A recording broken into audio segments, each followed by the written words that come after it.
Bismillahirrahmanirrahim. Assalamualaikum warahmatullahi wabarakatuh.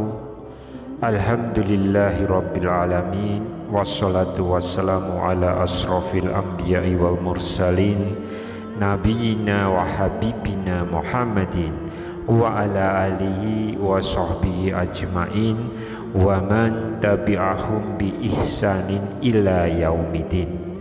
Subhanaka la ilma lana illa ma'alamtana innaka antal alimul hakim. Rabbi shrahli sadri wa yassirli amri wahlul 'uqdatam min lisani yafqahu qawli. Sahabat Oberpedia yang dirahmati Allah, ada sebuah hadis Rasulullah sallallahu alaihi wasallam yang disebutkan dalam kitab Sahih Al-Bukhari dan Muslim yang statusnya adalah muttafaqun alaih, yaitu telah disepakati kesahihannya dan tidak diragukan sedikit pun. Diriwayatkan dari Ummu Habibah radhiyallahu anha, Rasulullah sallallahu alaihi wasallam bersabda, "Man sholas natai asyrota rakaatan fi yaumin wa lailatin bunya lahu bihina baitun fil jannah." Siapa yang melazimkan sholat 12 rakaat sehari semalam, maka akan dibangunkan untuknya satu tempat di dalam surga. Sejatinya yang paling mengkhawatirkan kita adalah tempat. Setiap malam tahun baru, pasti hotel-hotel berbintang di tempat ataupun kota yang paling hebat sudah di-booking 3 bulan sebelumnya. Apa yang mereka khawatirkan? Mereka khawatir saat malam tahun baru tidak mendapatkan tempat beristirahat setelah berpesta tahun baru. Atau ketika kita pergi ke gedung perkantoran atau mal, selalu ada tempat parkir khusus yang disediakan khusus untuk orang-orang terhormat, yang mana orang biasa tidak boleh memparkir mobilnya di tempat tersebut. Itu terkait apa? Sekali lagi terkait masalah tempat. Begitu pentingnya sebuah tempat bagi manusia. Padahal itu semua hanya merupakan tempat yang tidak lama untuk ditempati atau disinggahi. Berapa lama orang sanggup untuk tinggal di hotel berbintang? 1 minggu atau 1 bulan? Hanya sementara, tidak selamanya. Berapa lama orang akan parkir di tempat khusus di gedung-gedung perkantoran atau di mal? Paling lama 2 jam biasanya. Tapi ada satu tempat di akhirat yang dapat di-booking sejak sekarang, namun sayangnya tidak dipedulikan oleh orang-orang. Bagaimana cara mendapatkan tempat tersebut? Caranya adalah sebagaimana hadis yang diriwayatkan oleh Ummu Habibah radhiyallahu anha di awal pembahasan ini. Siapa yang sholat 12 rakaat sehari semalam, dari mulai terbit fajar sampai tenggelam matahari sampai terbit lagi, ada 12 rakaat, akan dibangunkan untuknya satu tempat di dalam surga. Sahabat yang dirahmati Allah, apa yang dimaksud dengan 12 rakaat itu? Apakah termasuk di dalamnya sholat duha, sholat tahajud, sholat witir, sholat hajat, sholat sunnah taubat, istikharah, atau sholat tasbih?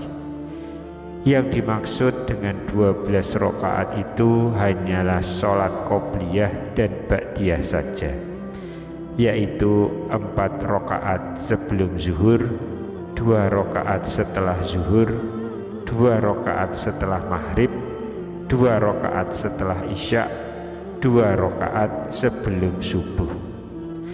Kalau di antara kita yang mengerjakan qobliyah zuhur 2 rakaat, maka itu juga boleh, karena didasarkan pada hadis yang diriwayatkan oleh Abdullah bin Umar, dan hadisnya juga sahih. Hadisnya sebagai berikut. Dari Abdullah bin Umar radhiyallahu anhuma, ia berkata, aku menjaga sesuatu dari Nabi Shallallahu alaihi wasallam berupa sholat sunnah 10 rakaat, yaitu 2 rakaat sebelum sholat zuhur dan 2 rakaat sesudahnya. 2 rakaat sesudah sholat maghrib di rumah beliau, 2 rakaat sesudah sholat isya di rumah beliau, dan 2 rakaat sebelum sholat subuh. Hadis riwayat Al-Bukhari. Jadi dua-duanya dapat untuk dilaksanakan.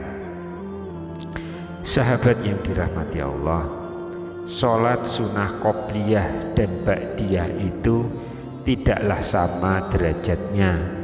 Yang paling tertinggi derajatnya adalah sholat qobliyah subuh. Dalam sebuah hadis dijelaskan dari Aisyah, dari Nabi SAW, beliau bersabda, raq'atal fajri khairun min dunya wa ma fiha. 2 rakaat qobliyah subuh lebih baik daripada dunia dan seisinya. Hadis riwayat Muslim. Jadi inilah yang paling tinggi derajatnya. Kemudian setelah itu barulah qobliyah zuhur, ba'diyah zuhur, ba'diyah maghrib, dan ba'diyah isya. Liman sya'a, bagi siapa yang mau mengerjakan. Saat ini banyak dari kita kaum muslimin yang tidak melaksanakan sholat qobliyah dan ba'diyah.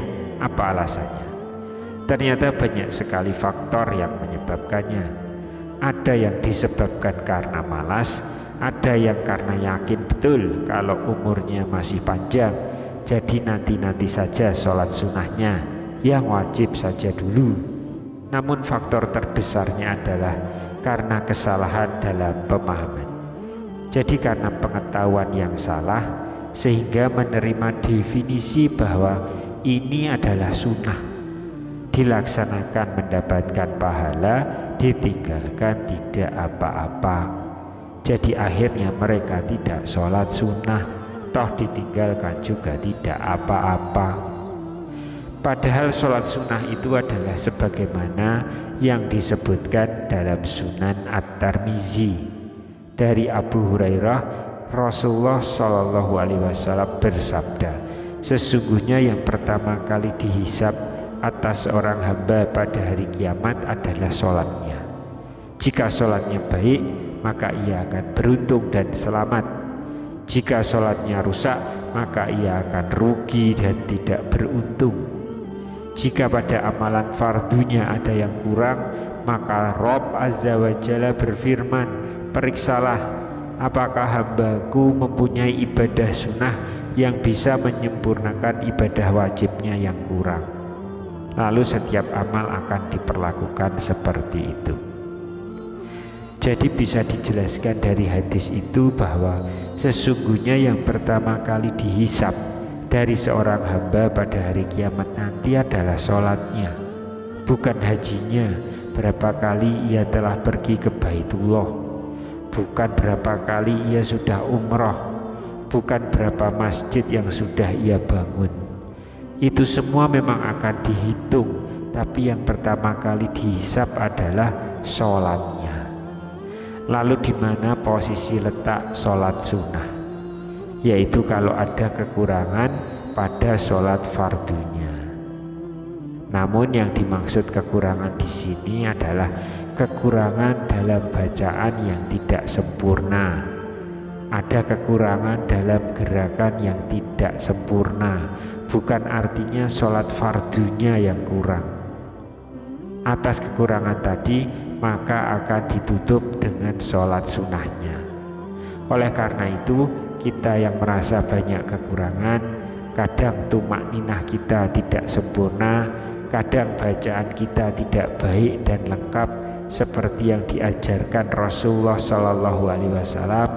Kadang hati kita tidak khusyuk, maka kita bisa tutup itu semua dengan mengerjakan sholat sunnah.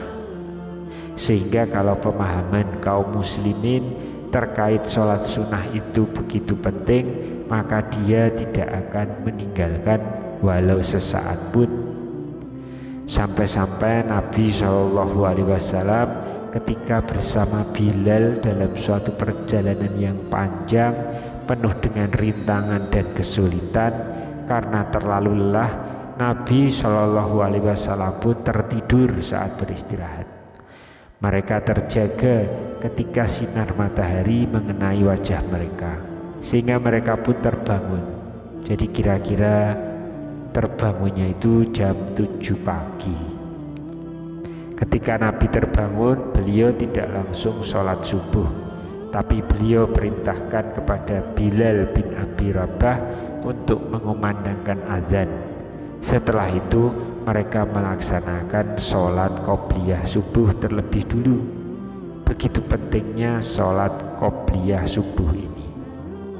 Sahabat yang dirahmati Allah, itu tadi adalah manfaat yang pertama dari sholat sunnah, yaitu untuk melengkapi kekurangan yang ada pada sholat wajib kita. Lalu apa manfaat yang kedua? Yang kedua adalah sholat sunnah untuk meraih cinta dan kasih sayang Allah Subhanahu wa Ta'ala. Seorang anak kalau mendapatkan cinta ibunya, maka semua akan didapatnya. Seorang istri yang mendapatkan cinta suaminya, maka semua ia akan dapatkan. Begitu juga seorang hamba, jika ia mendapatkan cinta Allah, maka semua ia akan dapat. Lantas bagaimana cara mendapatkan cinta Allah? Dalam sebuah hadis qudsi dari Abu Hurairah, Rasulullah SAW bersabda bahwasanya Allah berfirman, "Wa ma yazalu abdi yataqarrabu ilayya bin nawafili hatta uhibbah." Hambaku mendekatkan diri kepadaku bin nawafil, dengan ibadah-ibadah sunnah, sampai aku cinta kepada hamba itu. Jadi mendekatkan dirilah kepada Allah dengan ibadah-ibadah bin nawafil, dengan ibadah-ibadah sunnah, hatta uhibbah, sampai aku cinta kepada hamba itu. Jadi biasakan diri kita dengan sholat-sholat sunnah dan amalan sunnah lain untuk mendapatkan cinta Allah.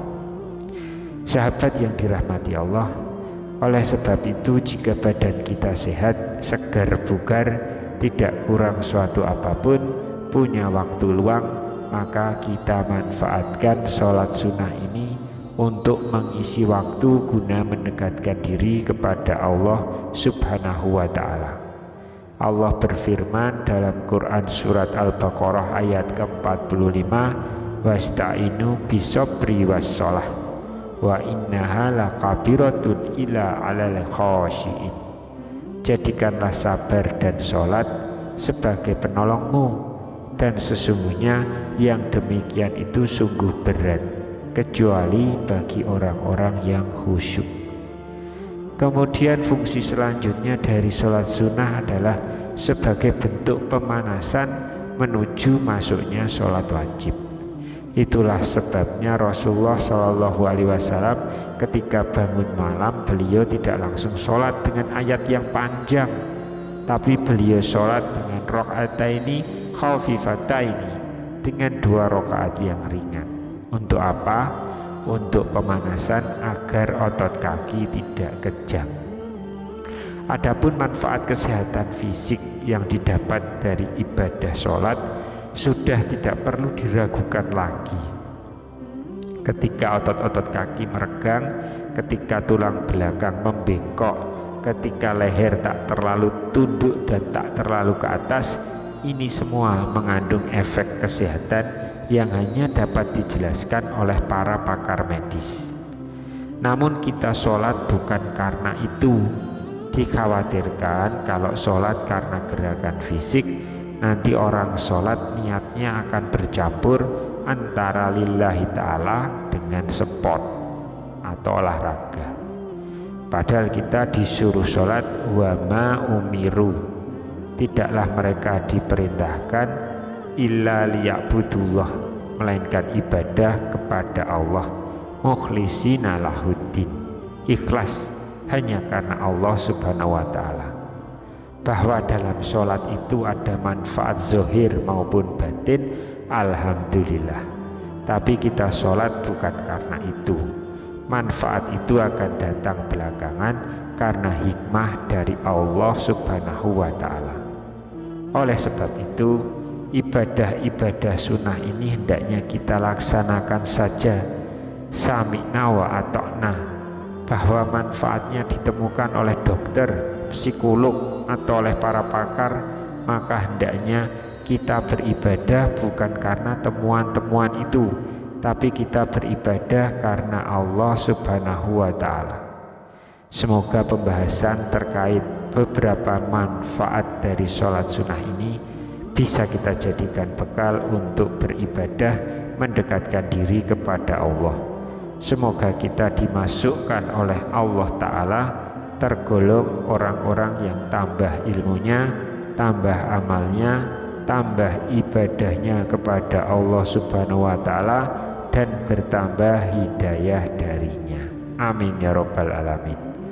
Demikian yang bisa saya bagikan pada kesempatan kali ini. Semoga pembahasan ini dapat memberikan manfaat untuk kita semua. Wassalamualaikum warahmatullahi wabarakatuh.